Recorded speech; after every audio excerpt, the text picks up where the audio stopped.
6 a.m., diesel engine running, Karen storming across wet grass in fuzzy slippers, already dialing 911. My coffee's still hot, and somehow I'm already the neighborhood villain. The audacity hit me like a slap to the face. This woman was calling the cops on me for working on my grandfather's truck in my own driveway.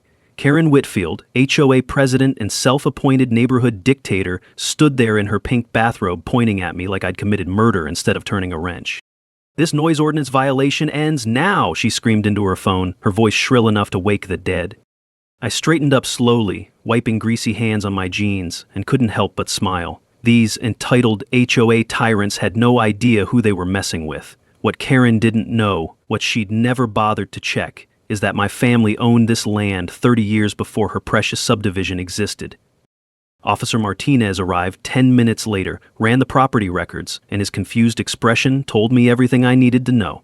Karen was about to learn the difference between HOA authority and actual ownership. What would you do if someone called the cops on you in your own driveway? Drop a comment. Where are you watching from? Because you're about to see the most satisfying HOA takedown ever. Let me back up and tell you how I ended up in this mess.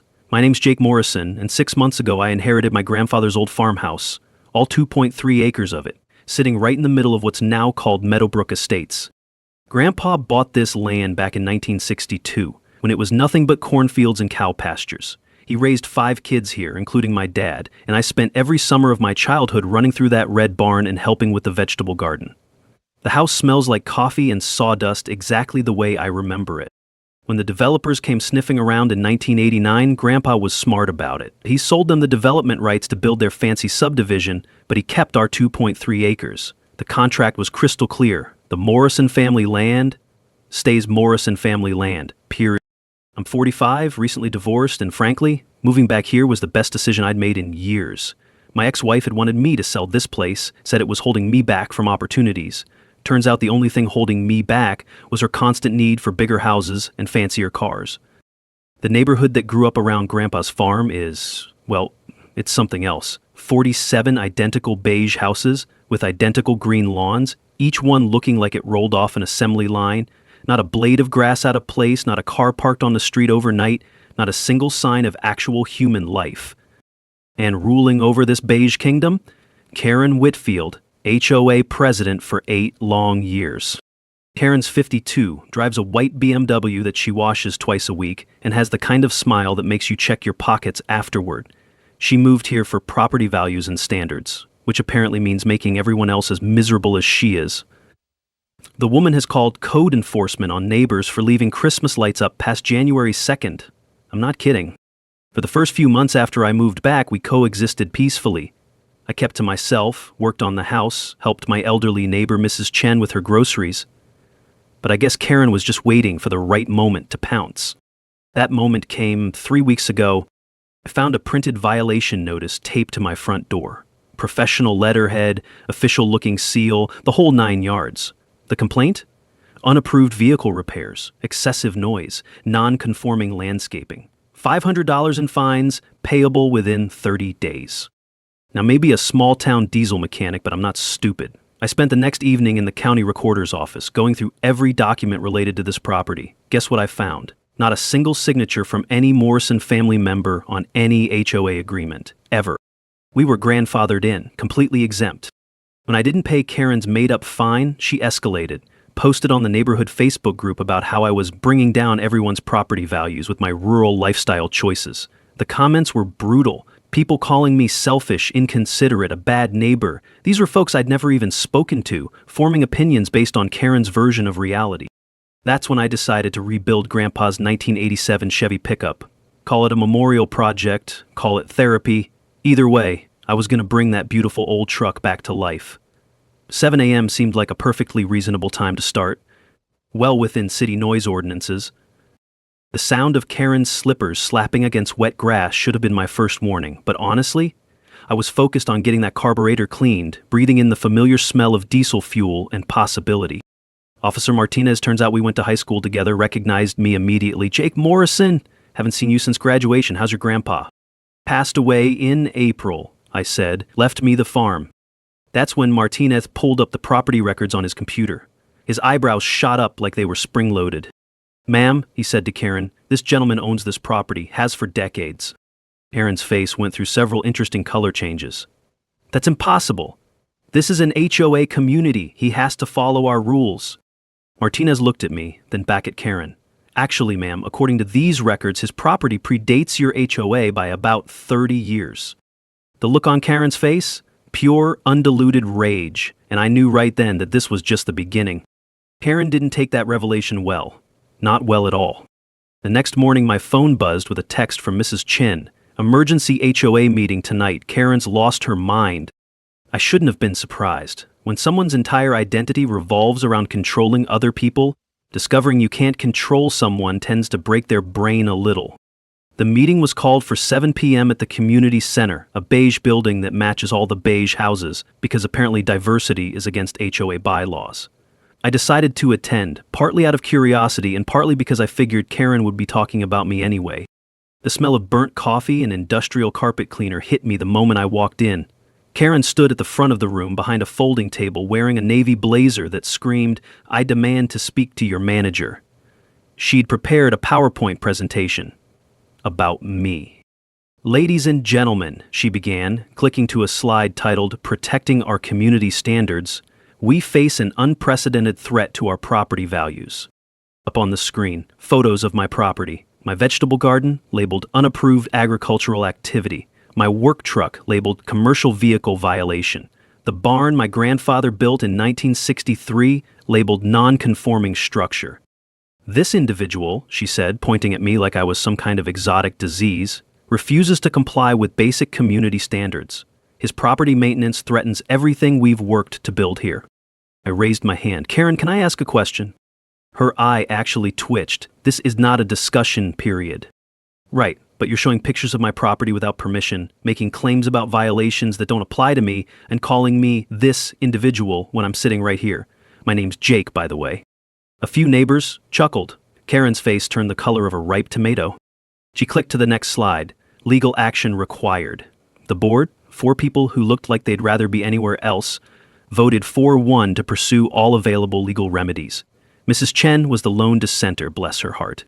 After the meeting, I drove straight to the county recorder's office. Tommy Rodriguez, the night clerk, was an old buddy from high school who owed me a favor from when I'd fixed his motorcycle for free. "Jake, what brings you here after hours?" "You need to understand something about property records, Tommy. This HOA situation is getting weird."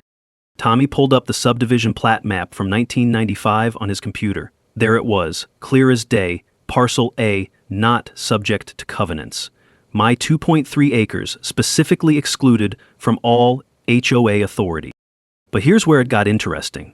Tommy showed me the HOA's original incorporation documents from 1995.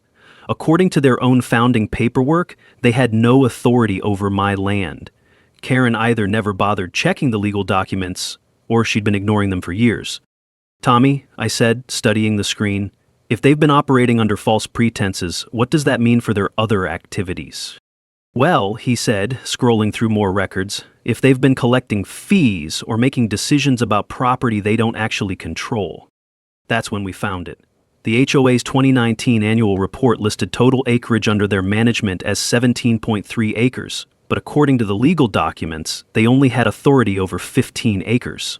They'd been including my property in their calculations, which meant they'd been charging residents maintenance fees for land they had no right to manage. The next morning brought a new escalation. Karen had organized a door-to-door petition campaign, complete with clipboard and official-looking badges. The petition demanded my removal as a non-compliant resident. I watched from my kitchen window as she worked the street, hitting every house with the efficiency of a seasoned politician. The crunch of autumn leaves under her sensible shoes created a steady rhythm as she marched from door to door. By afternoon, anonymous letters started appearing in mailboxes around the neighborhood. Not just mine, everyone's. "Sell and leave or we'll make you," written in block letters on generic copy paper. Mrs. Chen knocked on my door that evening, holding one of the letters. "Jake, this is getting dangerous. Karen's telling people you're planning to turn this into some kind of auto repair business." "That's ridiculous, Mrs. Chen. I fix engines in my barn sometimes, but it's not a business." "I know that. You fixed my lawnmower last month and wouldn't take a penny for it, but Karen's got some folks convinced you're going to have 18-wheelers rolling through here at all hours." That's when I decided to get serious about documentation. I installed security cameras around the property perimeter and started photographing the exact boundaries using Grandpa's original survey markers. The metallic click of the camera shutter became my evening soundtrack. But the real revelation came when I dug deeper into the HOA's financial records. Public documents showed something disturbing. They'd been paying property taxes on 17.3 acres, not 15. They'd been including my land in their tax assessments and passing those costs on to residents. Karen wasn't just power hungry, she might be stealing money. Karen's next move was pure desperation disguised as authority. At 6 a.m. on a Tuesday, I woke to the sound of official vehicles in my driveway. Through the window, I could see a city code enforcement truck and Karen's white BMW parked side by side like some kind of bureaucratic tag team. The smell of diesel exhaust mixed with Karen's overpowering perfume as I opened the front door. Standing there was Dave Patterson, city inspector, looking about as thrilled as a man getting a root canal. Behind him, Karen hovered like a vulture in a pantsuit. "Mr. Morrison, I'm here about complaints regarding unpermitted structures and possible septic violations." I invited them in for coffee, but Karen jumped in immediately. "That barn is clearly unpermitted, and I have reason to believe he's running an illegal auto repair business." Dave looked at his clipboard, then at Karen, then back at me.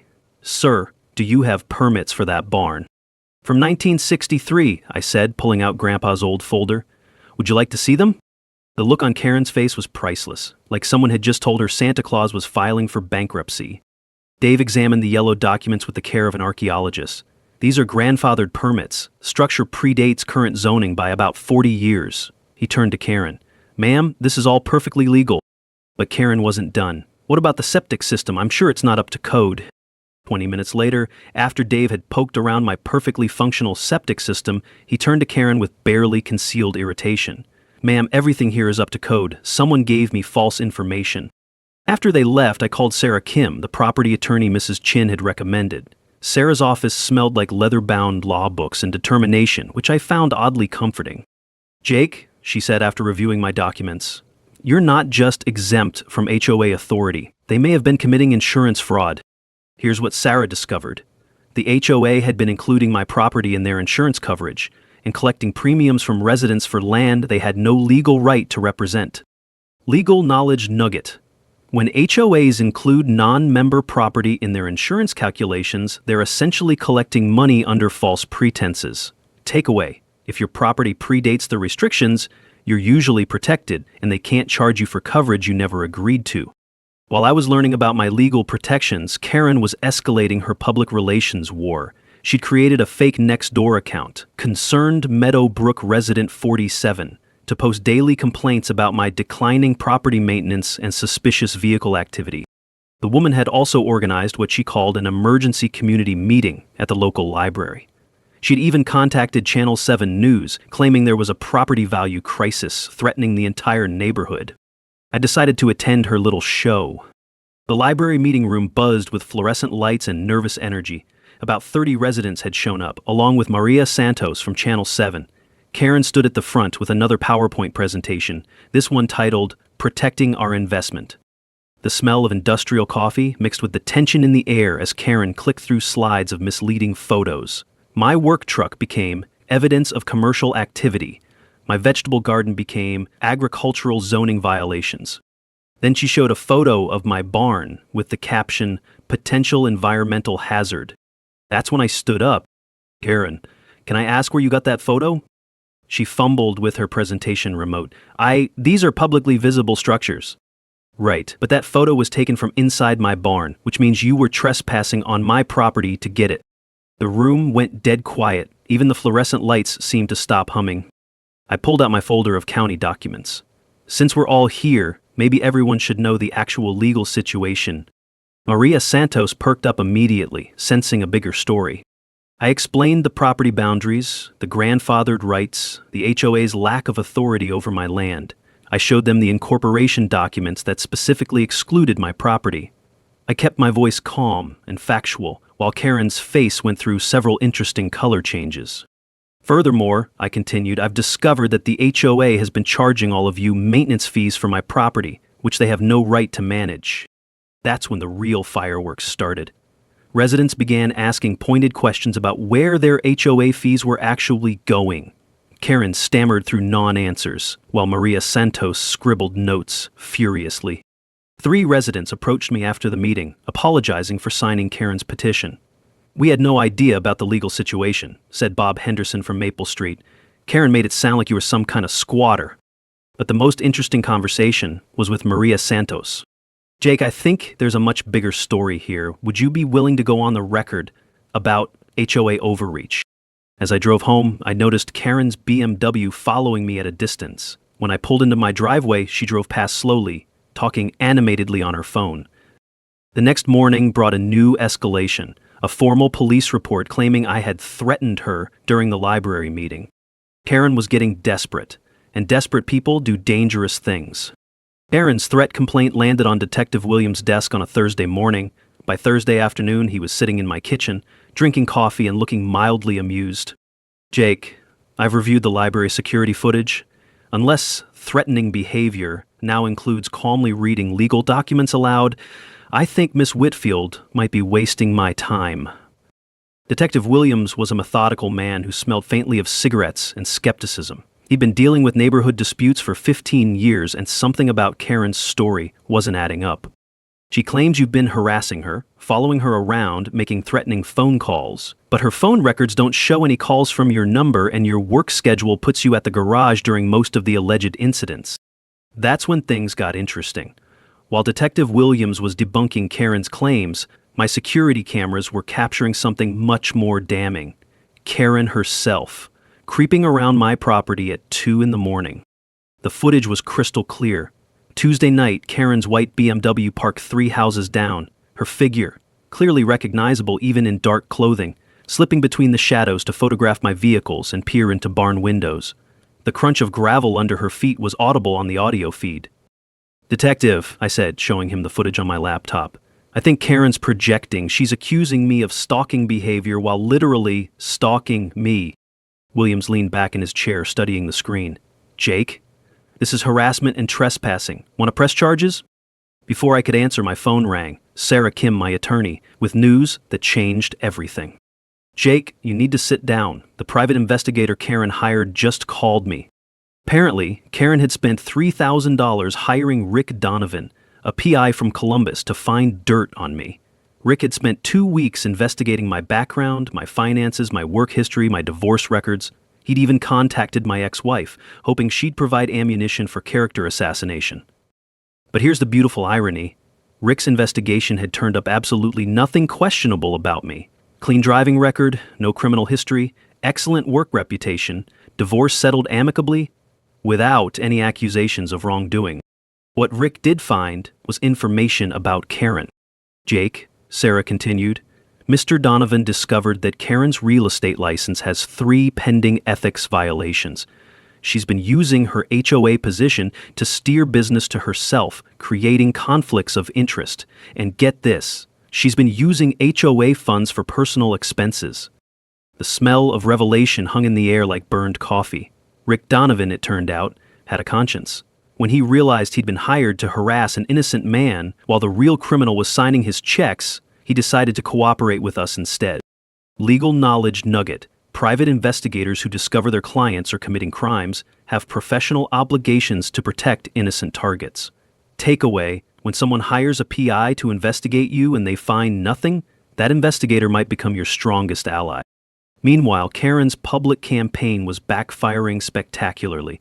Maria Santos from Channel 7 had started her own investigation into HOA financial practices. She'd discovered that several other residents had received letters from collection agencies for unpaid assessments, fees that weren't properly authorized according to the HOA's own bylaws.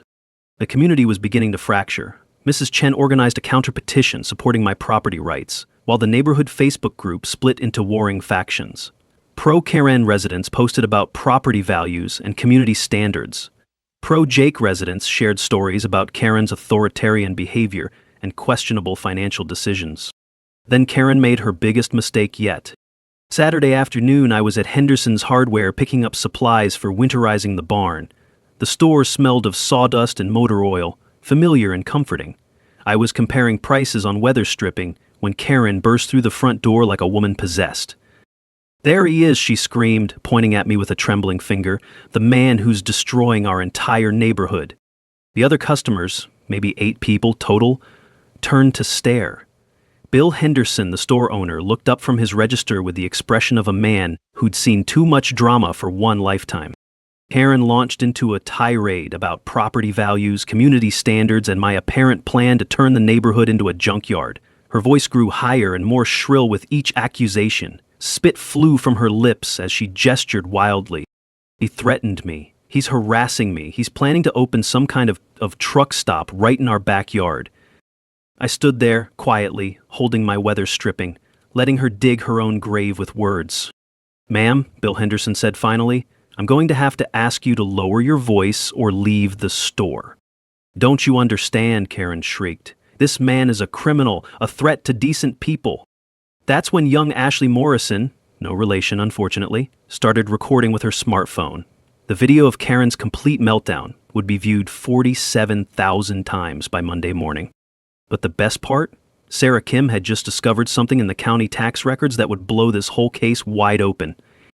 The HOA hadn't just been mismanaging money, they'd been operating illegally for 3 years. Sarah Kim called me at 7 a.m. on a Monday morning, and the excitement in her voice cut through my coffee-induced fog like a chainsaw through butter. "Jake, you need to get down to my office immediately. What my paralegal found in the courthouse basement is going to change everything." An hour later, I was sitting across from Sarah's desk, staring at a yellow document that looked like it had survived the Civil War. The paper crackled when she unfolded it, releasing the musty smell of decades-old bureaucracy.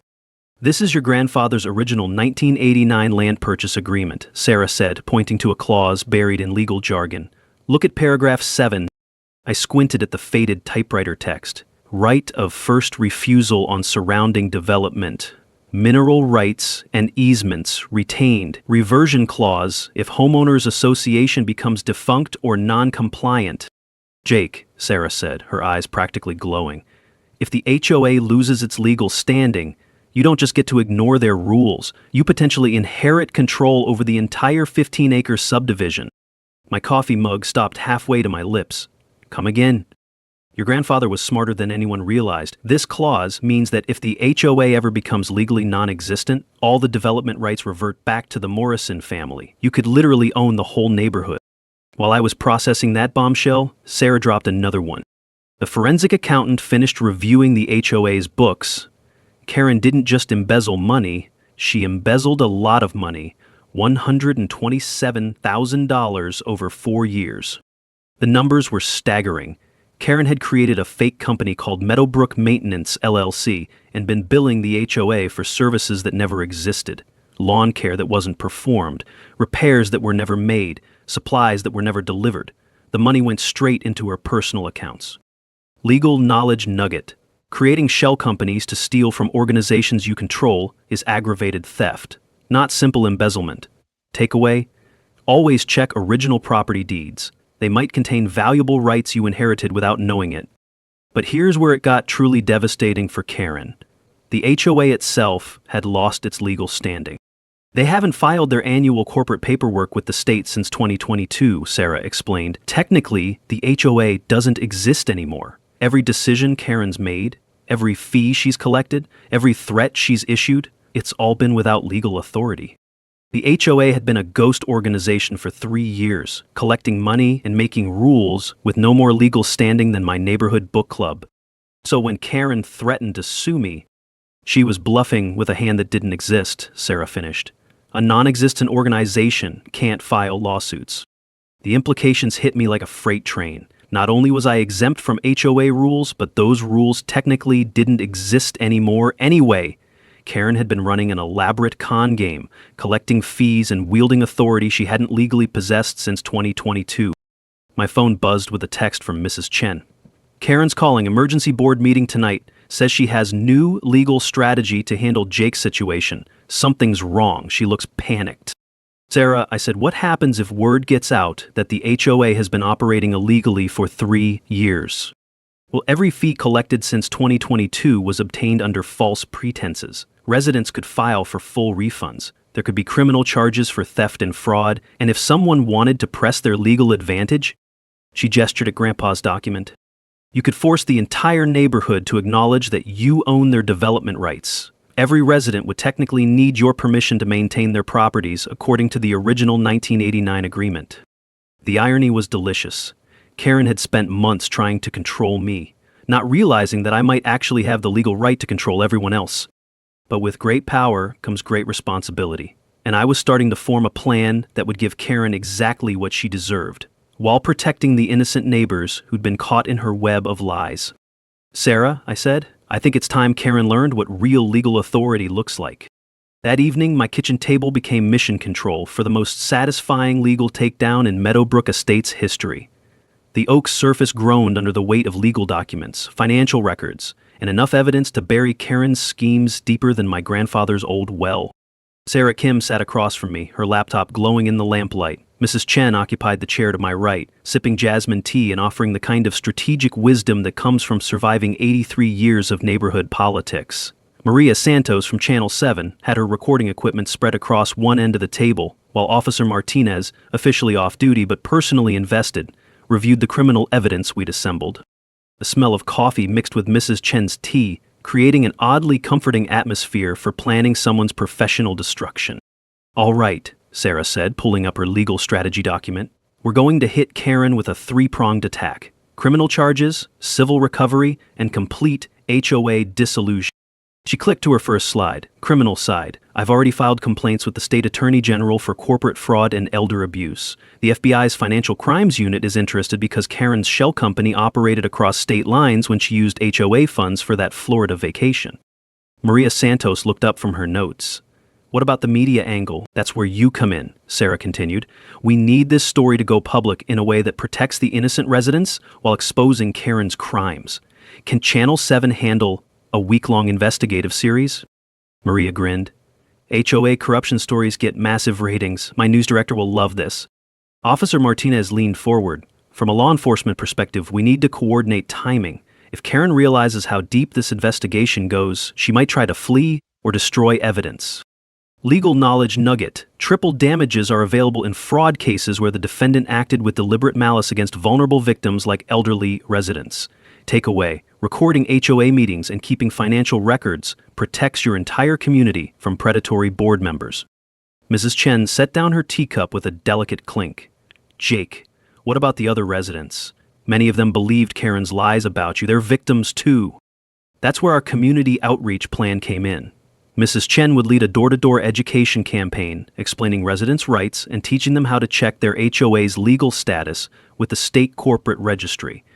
We distribute copies of the original property deeds and show people exactly what they'd been paying for versus what they'd actually received. The goal, I explained, is to protect everyone from future predatory schemes while making sure Karen faces consequences for what she's done. Sarah pulled up financial documents on her laptop. The forensic accountant identified $340,000 0 cents in recoverable assets.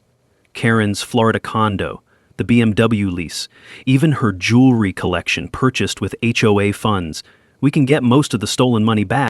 But here's where our plan got really clever. Instead of just exposing Karen's crimes, we're going to use her own tactics against her. Karen's been operating under the assumption that she has legal authority, Sarah explained. So we're going to schedule an official HOA board meeting, completely legal and proper, where she'll be required to account for her financial management. The beauty of it was that Karen would have to attend or forfeit any remaining authority. We'd hold the meeting at the county courthouse, invite all residents, welcome media coverage, and have a court reporter document everything for the official record. She won't know about the criminal investigation, Officer Martinez added. As far as Karen's concerned, this is just another neighborhood dispute she can bully her way through. Maria Santos was practically bouncing in her chair. This is going to be incredible television. David versus Goliath, except David has a law degree and Goliath's been embezzling money. The psychological aspect was crucial too. For months, Karen had been using fear and intimidation to control the neighborhood. Our response would be calm, factual, and completely transparent. Every document would be available for public review. Every resident would understand their rights. We're not trying to destroy Karen out of revenge, I said, looking around the table at my unlikely allies. We're protecting this community from future abuse. Mrs. Chen nodded approvingly. Good neighbors make good neighborhoods, not good rules. Our timeline was tight but manageable. Sarah would file the remaining legal paperwork by Friday. Maria would begin her investigative series the following Monday. The official HOA meeting was scheduled for the next Thursday evening. We also had contingency plans. If Karen tried to flee, Officer Martinez had connections with law enforcement in Florida. If she attempted to destroy evidence, we'd already secured copies of everything through legal discovery. If she tried to intimidate witnesses, we had her harassment recorded on multiple security cameras. The sweet smell of justice mixed with the evening air drifting through my kitchen windows. Outside, the neighborhood looked peaceful under the streetlights. Soon it would actually be peaceful. No more HOA terror, no more fraudulent fees, no more Karen. Gentlemen and ladies, I said, raising my coffee mug, let's go catch ourselves a criminal. Karen must have sensed the walls closing in, because her next move was pure scorched earth desperation. At 3 a.m. on a Tuesday, I woke to the sound of diesel engines and Spanish voices outside my bedroom window. I stumbled to the window and couldn't believe what I saw. A crew of landscapers systematically destroying my vegetable garden. In the glare of portable floodlights, they were ripping up my grandfather's heirloom tomato plants, trampling the herb garden, and yanking fruit trees out by their roots. And there was Karen, standing beside a rented pickup truck, directing the destruction like some kind of suburban war criminal. I grabbed my phone and hit record while dialing 91011.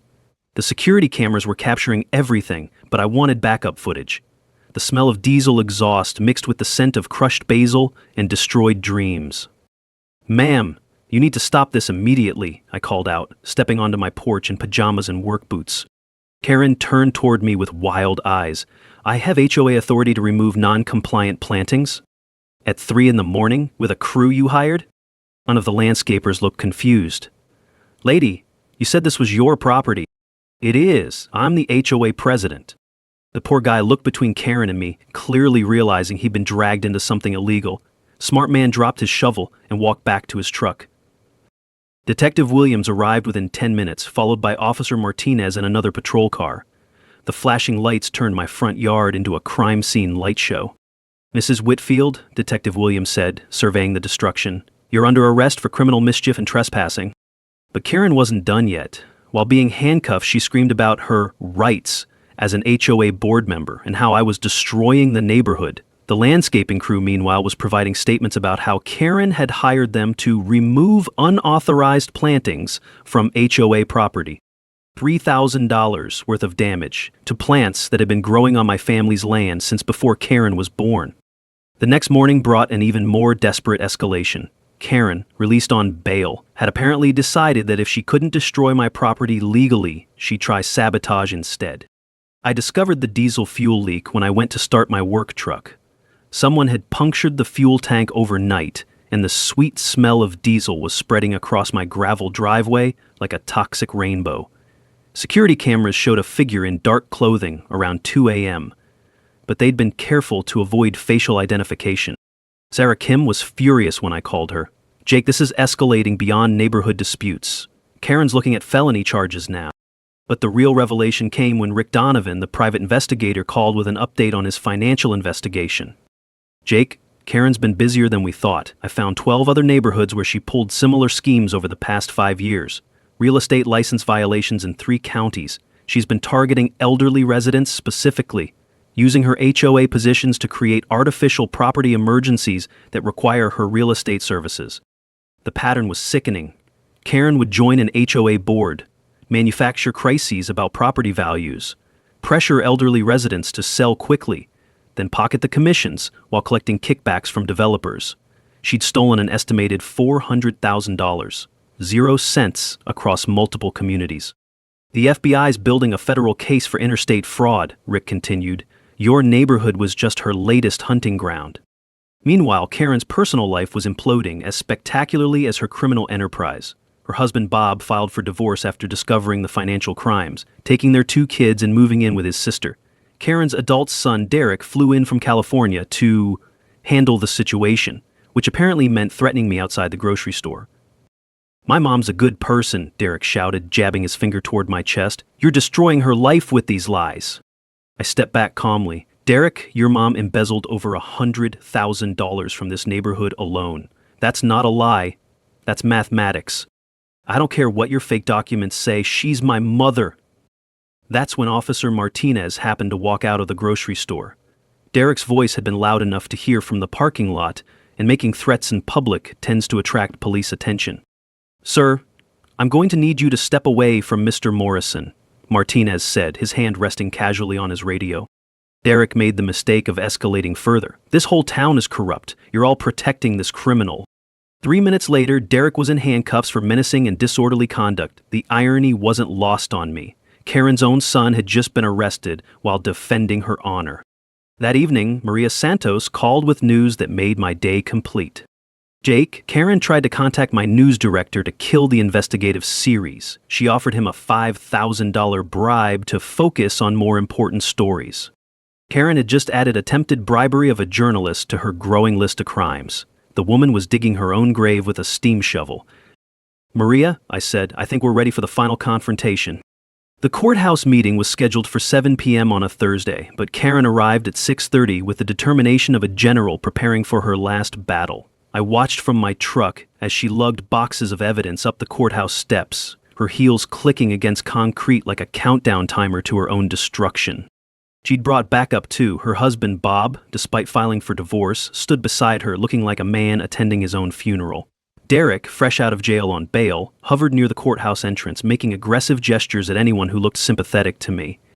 The meeting room smelled like industrial disinfectant and nervous sweat when I walked in with Sarah Kim and Mrs. Chen.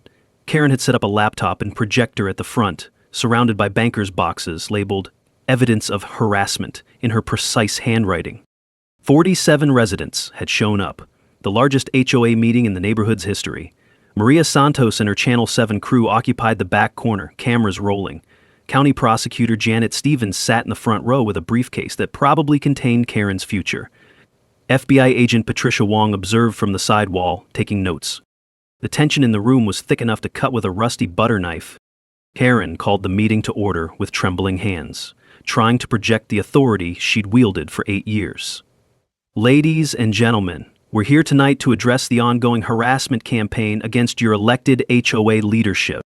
She clicked to her first PowerPoint slide, a photo of my property taken from a deceptive angle that made my vegetable garden look like an abandoned lot. This individual has systematically violated every community standard we've worked to maintain. I sat quietly in the front row, hands folded, letting her dig the hole deeper. He's threatened board members, destroyed community harmony, and engaged in illegal business activities on residential property. Her voice grew shriller with each accusation. Tonight we're voting to take legal action for his immediate removal. That's when Sarah Kim stood up. Mrs. Whitfield, may I present some relevant financial documents to the community? Karen's face went pale. This is not a discussion period. Actually, said Prosecutor Janet Stevens, as a matter of public interest, I think the community should see these records. Sarah connected her laptop to the projector. Up on the screen, HOA bank statements showing Karen's unauthorized transfers, fake invoices for services never rendered, purchase records for the Florida condo bought with community funds. The room erupted in gasps and angry murmurs. Mrs. Henderson from Maple Street shouted, "You bought a vacation home with our money?" Heron frantically clicked her remote, trying to regain control of the presentation. "These are fabricated documents. This man has been harassing me for months." "Mrs. Whitfield," Sarah said calmly, "these records come directly from your bank. Would you like to explain this $43,000 0-cents transfer to Meadowbrook Maintenance, LLC, a company that doesn't exist?" That's when Karen completely lost it. "Lies!" she screamed, lunging toward the projector. "All of you are conspiring against me. This is my neighborhood. I built this community." Bob Whitfield stood up and walked out of the room. Their marriage was officially over in front of 47 witnesses and a TV news crew. Derek rushed toward the front of the room. "Don't you dare attack my mother." Courthouse security stepped in before Derek could reach Sarah, but the damage was done. Karen's family was imploding in real time, on camera, in front of the entire community. "Mrs. Whitfield," Prosecutor Stevens said, standing up with her briefcase, "I have here warrants for your arrest on charges of aggravated theft, elder abuse, and interstate fraud." The room went dead silent except for the hum of fluorescent lights and the whir of TV cameras. Maria Santos revealed the final bombshell. Ladies and gentlemen, Channel 7's investigation has discovered that Miss Whitfield operated similar schemes in 12 other communities across 3 states. The FBI estimates total theft at over $400,000, 0 cents. Karen sank into her chair like a deflating balloon. This can't be happening. I'm the president. I'm in charge here. That's when I finally stood up. Karen, you were never in charge of me, and according to state corporate records, you haven't been legally in charge of this HOA since 2022. I turned to address the room. The organization that's been collecting your fees and making your rules lost its legal standing 3 years ago. Every fee you've paid since then was obtained under false pretenses. The community erupted in angry voices demanding refunds, explanations, justice. Karen sat at the front table, staring at her laptop screen like it might provide an escape route. Detective Williams appeared at the back of the room with handcuffs. Karen Whitfield, you're under arrest for aggravated theft, corporate fraud, and elder abuse. As Karen was led away in handcuffs, she looked back at me with pure hatred. This isn't over, Jake Morrison. I stood up calmly and delivered the line I'd been saving for months. Actually, Karen, it is. You forgot one important detail when you decided to mess with me. I held up Grandpa's original land deed. I don't just live here. I own here. The look on her face was worth every sleepless night she'd caused me. The story exploded across social media faster than spilled diesel fuel ignites. Within 24 hours, Channel 7's courthouse footage had racked up 2.3 million views. Karen's mugshot became an instant internet meme, peak Karen moment, trending alongside AOC corruption and justice served. My phone buzzed constantly with interview requests, but the real satisfaction came from watching the dominoes fall exactly as we'd planned. Karen's arraignment drew a crowd of over 200 people, victims from 12 different neighborhoods across 3 states. The courthouse steps looked like a bizarre homeowners association convention, except everyone was there to watch their former tormentor face justice. Judge Patricia Hoffman set bail at $500,000. Karen, sitting in an orange jumpsuit that clashed terribly with her usual color-coordinated outfits, couldn't make the payment. All her assets had been frozen pending asset forfeiture proceedings. Your Honor, Prosecutor Janet Stevens announced, the state is filing federal charges for wire fraud, elder abuse, and racketeering conspiracy. We're seeking 15 to 20 years due to the scope of victimization and deliberate targeting of elderly residents. Derek had already pleaded guilty to lesser charges in exchange for cooperating against his mother. The kid finally realized that defending Karen's honor wasn't worth destroying his own life. But the real fireworks happened outside the courthouse. Maria Santos had coordinated with investigative teams from 3 major networks. ABC, NBC, and CNN all wanted the story of the HOA president who forgot her place and lost everything. The courthouse steps turned into a media circus that would have made Karen proud under different circumstances. Jake Morrison, said Rebecca Chin from ABC News, you've become the face of HOA reform nationwide. How does it feel to know your story is inspiring legislation in 6 states? I stood on those courthouse steps, flanked by Sarah Kim and Mrs. Chen, looking out at a crowd of reporters and grateful neighbors. The autumn air smelled like justice and possibility. This was never about revenge, I said, speaking directly into the cameras. This was about protecting a community from someone who forgot that power comes with responsibility, not just privilege. The crowd erupted in applause. Someone in the back shouted, "Tell him about the land rights!" I held up Grandpa's original deed, the document that had started this whole journey. My grandfather was a wise man. When he sold development rights in 1989, he included a clause protecting the community from exactly this kind of corruption. Sometimes the law protects good people, but only if they're brave enough to stand up and use it. Legal knowledge nugget. Sunshine laws require HOA financial transparency, and whistleblower protection laws prevent retaliation against residents who report fraud. Takeaway, recording meetings and demanding open records are your best defense against corruption, and it's completely legal. Maria Santos stepped forward with her microphone. What's your message to other communities dealing with HOA abuse? Check your HOA's legal status with the state corporate registry. Demand to see financial records. Record every meeting. And remember, bullies only have the power you give them. That's when Karen appeared for her perp walk. Detective Williams escorted her through the crowd in handcuffs, past dozens of cameras and hundreds of her former victims. She kept her head down, but I could see her scanning the crowd for supporters. There weren't any. One elderly man from the Cherry Grove neighborhood called out, "Karen, you remember me? You stole my grandson's college fund." Another voice, "She took our roof repair money for her vacation." The crowd's anger was palpable, but it was controlled. These weren't people seeking revenge. They were citizens watching justice finally being served. As Karen reached the transport vehicle, she looked back at me one final time. The hatred in her eyes had been replaced by something worse. The realization that she'd destroyed everything for nothing. "Jake Morrison," she called out, her voice barely audible over the crowd. "You think you've won, but you've destroyed more than just me." I walked closer so she could hear my response clearly. "Karen, I didn't destroy anything. I just stopped letting you destroy other people." The transport doors closed with a metallic clang that sounded like the end of an era.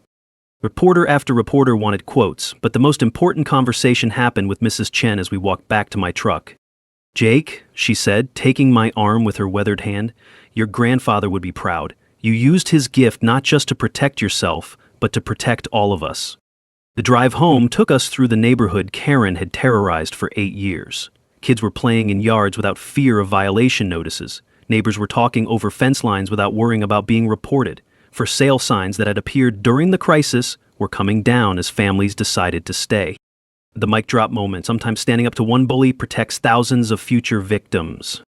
As we pulled into my driveway, I could see lights on in houses throughout Meadowbrook Estates. Not the nervous lights of people afraid of their HOA president, but the warm lights of a community finally free to be itself.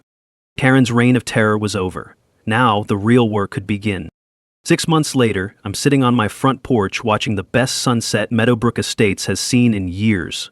The smell of fresh bread drifts from Mrs. Chen's kitchen, mixing with the scent of tomatoes ripening in our community garden. Life has a way of healing itself when you remove the poison. Grandpa's 1987 Chevy purrs in the driveway, fully restored and running better than the day it rolled off the assembly line. I drive it to work every morning, windows down, radio playing his favorite country songs. Sometimes I swear I can feel him riding shotgun, proud of how his grandson finally learned to fight for what matters. The neighborhood association we formed to replace Karen's HOA operates on a simple principle. Voluntary cooperation beats mandatory compliance every single time. Property values have actually increased 12% since we dissolved the authoritarian structure. Turns out people pay more to live somewhere they feel free. My small engine repair business has taken off beyond anything I imagined. Word spread that the guy who took down the corrupt HOA also fixes lawnmowers, chainsaws, and generators, with honest prices and reliable work. I've hired 2 part-time employees, including Bob Henderson's son Tommy, who needed a job after graduating trade school.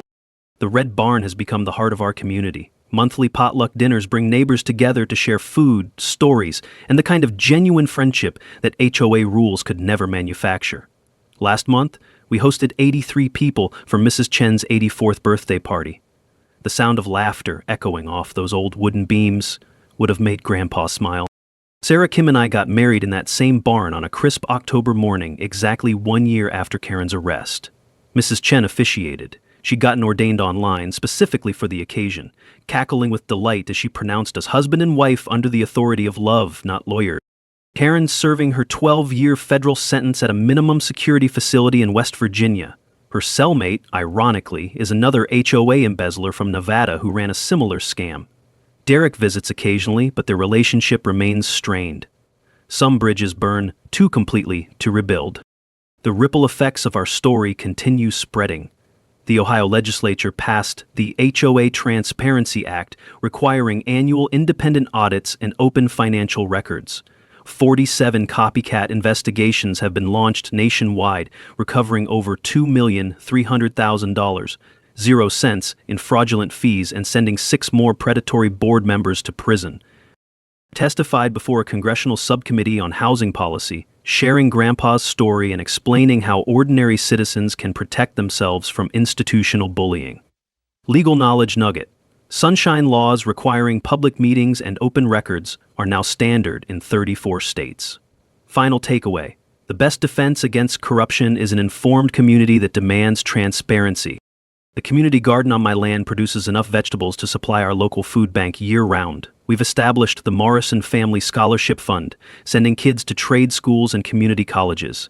This year's recipient, Maria Santos Jr., plans to study journalism, inspired by her mother's investigative work that helped bring Karen down. Mrs. Chen runs our Elder Protection Network, teaching seniors how to recognize financial scams and property rights abuse. She's prevented 3 attempted HOA fraud schemes in neighboring communities, earning the nickname the HOA Whisperer from grateful residents. The documentary Deed Restrictions and Democracy premiered at the Sundance Film Festival, winning the Audience Award for Best Investigative Film. Maria Santos used the prize money to start a nonprofit foundation supporting communities fighting HOA corruption. But the most satisfying moment came last week when I received a letter from a widow in Phoenix. Karen had targeted her neighborhood 3 years ago, pressuring elderly residents to sell their homes below market value. After seeing our story, the community investigated their own HOA, discovered similar fraud, and successfully prosecuted their board president. "Your grandfather's wisdom saved our neighborhood too," she wrote. "Thank you for showing us that one person with truth and law on their side can defeat any bully." As the sun sets behind the old barn, I can see children playing in yards throughout Meadowbrook Estates. No violation notices, no fear of arbitrary rules, no tyrannical HOA president watching from behind curtains. Just neighbors being neighbors. Share your HOA nightmare story in the comments below. Let's help each other spot the warning signs and protect our communities from the next Karen. And subscribe for more stories about ordinary people fighting back against corruption and winning. Because sometimes the best revenge is living well and helping others do the same.